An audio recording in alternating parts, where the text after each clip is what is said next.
Bonjour, notre quatrième séance d'écriture dans la semoule. Aujourd'hui, nous allons écrire les chiffres. En situation de classe, on insiste beaucoup sur le geste. Le 1 se fait de cette façon. On part d'ici, on remonte et on redescend. Ce n'est pas du tout le geste naturel des enfants qui veulent toujours partir d'ici et remonter. Donc, effectivement, il faut peut-être que vous traciez avant, dans la semoule, une empreinte de ce 1 et après votre enfant, avec soit une guidance gestuelle, soit tout seul, peut retracer derrière vous pour le 1. Le 1, il s'écrit comme ça. À l'école, en tout cas en classe, c'est comme ça qu'on fait. Le 2. Le 2,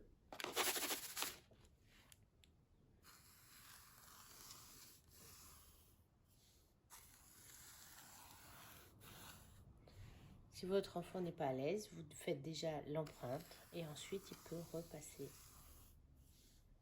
sur votre empreinte. Le 3.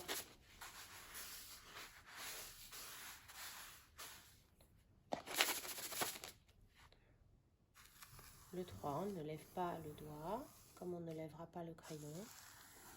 Et on dessine, on écrit 3. Alors évidemment, ça s'adresse aux élèves de ma classe qui ont l'habitude de travailler comme ça à l'école, en classe, avec moi.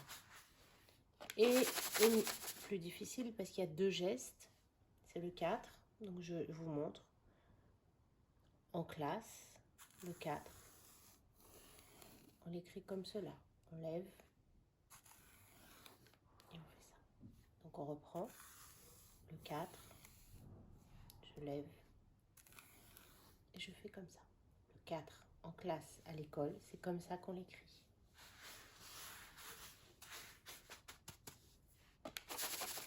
Vous pouvez, pour ceux qui le souhaitent ou qui sont plus à l'aise, de faire des lignes où on écrit les chiffres convenablement. Mais ça ne sert à rien de faire des lignes de chiffres si votre enfant n'a pas le geste précis que moi je demande en classe et que je leur demande de faire quand on écrit au tableau, quand on écrit sur l'ardoise ou quand on écrit sur le cahier. Ce que je demande à mes élèves, c'est d'écrire un 5 comme ça. Il est difficile comme geste parce qu'il implique un trait horizontal, un trait vertical et une courbe. Donc il n'est pas facile. Si votre enfant a des difficultés, on en revient toujours au même. Soit vous mettez des repères dans la semoule qui lui permettent de tracer, soit vous faites l'empreinte, vous faites le chemin avant et votre enfant trace dans votre chemin. Ça peut être un chacun son tour. Oh, tiens, c'est à moi. Tiens, c'est à toi. Bravo, super. On efface. Si votre enfant veut toucher la semoule, qui touche la semoule, c'est toujours très agréable. Au toucher. Pour ce qui est du 6, toujours un seul geste. On tourne comme ça. Je le refais.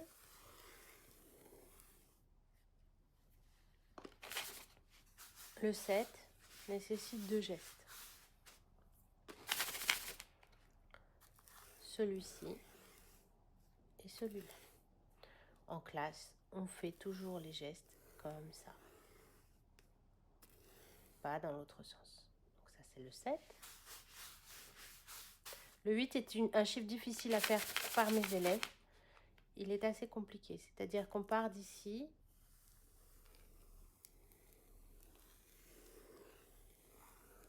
Et on revient là.